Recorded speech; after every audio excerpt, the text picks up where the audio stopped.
تازہ ترین ویڈیوز کے لیے چینل کو سبسکرائب کر کے بیل آئیکن اور آل نوٹیفیکیشن پر کلک کریں تاکہ آپ کو ملے ہر اپڈیٹ سب سے پہلے۔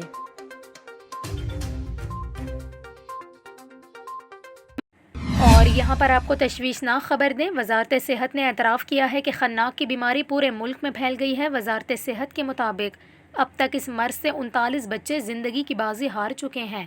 خناق کے مرض میں مبتلا ہو کر اب تک سندھ بھر میں 23، خیبر پختونخوا میں 14 اور پنجاب میں 2 بچے جاں بحق ہو چکے ہیں۔ اس کے علاوہ قومی ادارہ برائے صحت اسلام آباد نے ٹیمیں سندھ اور خیبر پختونخوا روانہ کر دی ہیں۔ حکام کے مطابق ٹیموں کو کہا گیا ہے کہ خناق کے مشتبہ کیسز کے سیمپل لیب کنفرمیشن کے لیے NIH بھیجیں۔ دوسری جانب ماہرین امراض اطفال کے مطابق خناق سے بچاؤ صرف حفاظتی ٹیکوں سے ہی ممکن ہے، جبکہ صوبوں میں ویکسین کی کوریج کم ہے اور بچوں کو حفاظتی ٹیکے بھی نہیں لگ پا رہے۔ خناق کی بیماری کے علاج کے لیے دوا بھی دستیاب نہیں۔